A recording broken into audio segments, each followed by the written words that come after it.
Hacker number ఇస్తుండే అతనికే డబ్బులు వేయండి అని చెప్పిందని చెప్పి మీడియాలో వైరల్ అవుతుంది.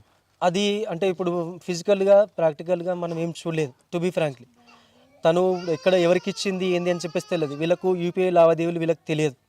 సో మేబీ వాళ్ళు అన్నది ఏంటి అంటే, ఇప్పుడు చిక్కి కూడా అన్నది ఏంటి అంటే, మేము ఏదైనా ప్రోగ్రామ్కి వెళ్తే కూడా తనే మాకు డ్రాప్ చేసేది, తనే వచ్చేది. తను క్యాబ్ డ్రైవర్ దయాకర్ అనే పర్సన్ ఎవరైతే చంపిండో వాడు క్యాబ్ డ్రైవర్. సో వాడు తీసుకెళ్ళడం జరిగింది. వాడే లావాదేవీలు చూసుకున్నాడా చేయలేదు తెలియదు. అమ్మాయిని అట్లీస్ట్ వాడు వాడుకుందాం అన్న కాన్సెప్ట్ లోపల వాడుకున్నాడు. సంథింగ్ ఏదో అయింది. 100% వాడు చంపేసిండు. వాడు, వాళ్ళ అమ్మ, వాళ్ళ నాన్న, వీళ్ళు ముగ్గురు కలిసి చంపేసిండు. ఇది మాత్రం 100% కరెక్ట్. అక్కడ ఇప్పుడు సిఐ మొత్తం కూడా, సిఐ అంటున్నాం మన ఎస్ఐ మొత్తం కూడా గేమ్ ఆడుతున్నాడు. వాళ్ళకి అనుకూలంగా ఉన్నాడు, అమ్ముడు పోయిండు.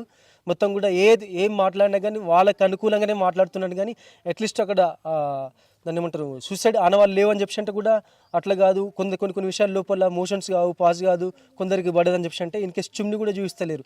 Without permission, without parents permission రాకుండా అక్కడ నుంచి శవాన్ని మీరు ఎట్లా హాస్పిటల్కి తీసుకెళ్తారు? మీ ఏ ధైర్యంతో తీసుకెళ్తారు? సరే ఓకే, ఒకవేళ ప్రాణం ఉంది అని చెప్పేసి ఉద్దేశంతో తీసిండ్రి అనుకో, బట్ అదే స్పాట్లో ఉంచాలి. కానీ మీరు పోలీసులు వీళ్ళు రాకముందు వాళ్ళు ఆ హాస్పిటల్కి ఎట్లా తీసుకెళ్తారు? ఇదంతా కూడా కంప్లీట్ ఎస్ఐ ఇన్వాల్వ్మెంట్ ఉందని చెప్పేసి కదా. సో సరే మాకు ప్రొటెక్ట్గా ఉండాలా, మా బాధ ఉంది. అట్లాంటప్పుడు మీరు సిఆర్ఎఫ్ బెటాలియన్ తీసుకొచ్చి వాళ్ళకి సెక్యూరిటీగా ఉండే అవసరం మీకేమున్నది?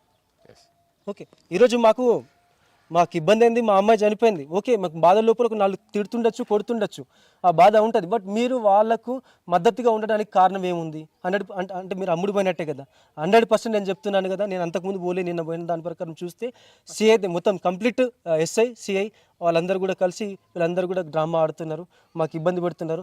మా అమ్మాయి ఎట్లయితే జరిగిందో 100% వాడు కూడా ఉరిశిక్ష ప్లస్ అన్ని విధాలుగా ఇబ్బంది చేయాలని చెప్పేసి మేము మీడియా మిత్రుల తరపు నుంచి కోరుకుంటున్నాం.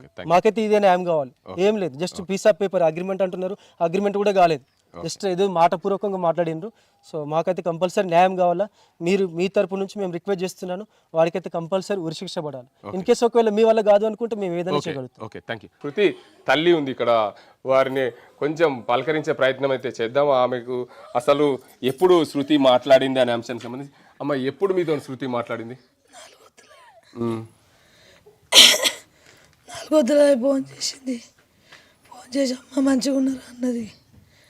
మంచిగా ఉన్నామమ్మ అన్న. నానేం చేస్తున్నా అంటే పండుకున్నాను అన్న.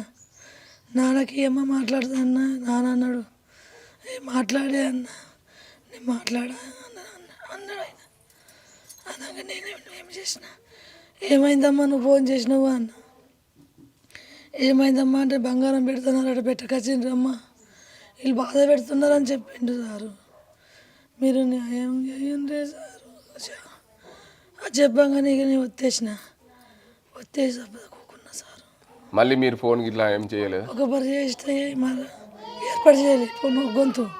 మరొక పరి ఫోన్ చేసింది, నేను చేస్తున్నా ఓలు మీరు ఓలు అన్న.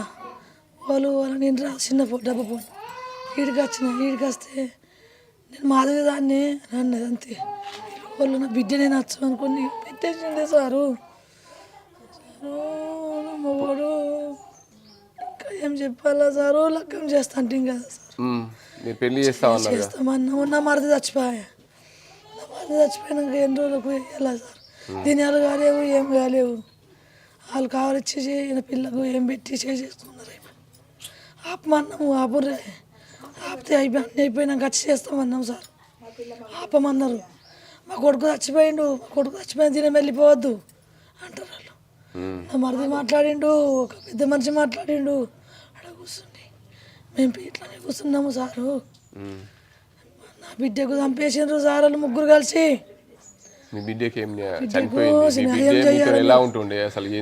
బిడ్డ నా బంగారము, నా కొడుకు లెక్క ఉంటుండే సారు.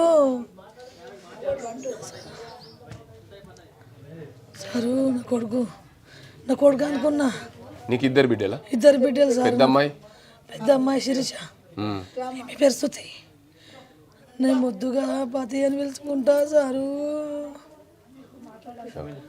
అయ్యా మొత్తానికి చూసుకోవచ్చు, తల్లి అయితే బాధపడుతూ పూర్తిగా నా కడుపు కాలింది, నన్ను మా పాపని చంపేశారని చెప్పి ఆమె ఏడుస్తున్న పరిస్థితి, కన్నీరు మున్నీరుగా పెడుతున్న పరిస్థితి ఉంది. చూడొచ్చు శృతి తల్లి ఎంత బాధపడుతూ రోదనగా ఏడుస్తున్న పరిస్థితి ఉంది. దీనికి అందరికి సంబంధించి పూర్తిగా శృతికి సంబంధించిన అక్క ఉంటుంది, ఆమె వారిని కూడా మాట్లాడించే ప్రయత్నం అయితే చేద్దాం. ఇక్కడ తల్లిదండ్రులు అయితే పూర్తిగా కన్నీరు మున్నీరుగా విలిపిస్తున్నారు. నాకు ఒక చిన్న కూతురు అయినప్పటికీ కూడా నాకు కొడుకులాగా ఉంది, నేను ఎట్లా పెంచుకున్నానో అట్లా పెంచుకున్నాను. నా ఇంటి కుటుంబం అంతా కూడా ఆమె చూసుకునే పరిస్థితికి ఎదిగింది.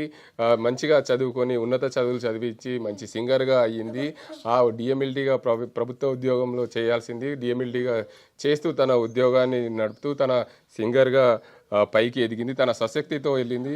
తన అక్క కూడా గతంలో సింగర్గా పాడుతుండే శిరీష. అయితే ఆ సమయంలో పూర్తిగా మాకు ఇద్దరు కూతుర్లు కాబట్టి పెళ్ళి అయిన తర్వాత శిరీష సింగర్గా మానేసింది. తన అక్క అడుగుజాడల్లో శృతి మంచిగా పాటలు పాడుతూ ముందుకు వెళ్ళిందని చెప్పి బంధువులు అయితే చెప్తున్నారు. తల్లి అయితే కన్నీరు మున్నీరుగా విలిపిస్తూ తన బాధనంతా వెళ్ళగట్టుకుంటున్న పరిస్థితి అయితే కనిపిస్తుంది. ఆమె బాధ అంత వర్ణానితం. ఏదైతే ఒక తల్లికి శోకం అంటే తల్లి కడుపు కాలింది, తల్లి ఎంత వేదనగా రోదనగా ఏడుస్తున్న పరిస్థితి అయితే కనిపిస్తుంది. ఏదేమైనప్పటికీ ఇలాంటి ఘటనలు చోటు చేసుకోకూడదు. ఒక అమ్మాయిని అతి దారుణంగా హత్య చేసి ఆత్మహత్యగా చిత్రీకరించారు భర్త వాళ్ళు. భర్త దయాకర్తో పాటు వారి తల్లి తండ్రులు కూడా దీనికి బాధితులు. పోలీసులు కూడా దీనిపైన ఎలాంటి చర్యలు తీసుకోలేదు. దీనికి అంతటికి సంబంధించి పోలీసులు కఠిన చర్యలు తీసుకోవాలి. ఏదైతే మా అమ్మాయి మృతికి కారణమైన వారిని కఠినంగా శిక్షించాలి. ఇలాంటి ఘటనలు వేరే దగ్గర ఎవరికి జరగకుండా ఇలాంటి ఘటనలు వారిపైన శిక్ష వేస్తే ఇంకా ఎవరు ఆ అమ్మాయిలు కానీ ఎవరికైనా ఇలాంటి చోటు చేసుకుండా ఉంటుందని చెప్పి కుటుంబ సభ్యులు కన్నీరు మున్నీరుగా రోధిస్తున్న పరిస్థితి. శృతి అక్క శిరీష ఉంది. అసలు వీరిద్దరి జీవనం ఎలా సాగింది? తల్లిదండ్రులతో పాటు వీళ్ళు ఒక ఇద్దరు అమ్మాయిలే కాదు, ఇద్దరు కొడుకుల్లాగా తల్లిదండ్రులు పెంచుకున్నామంటున్నారు.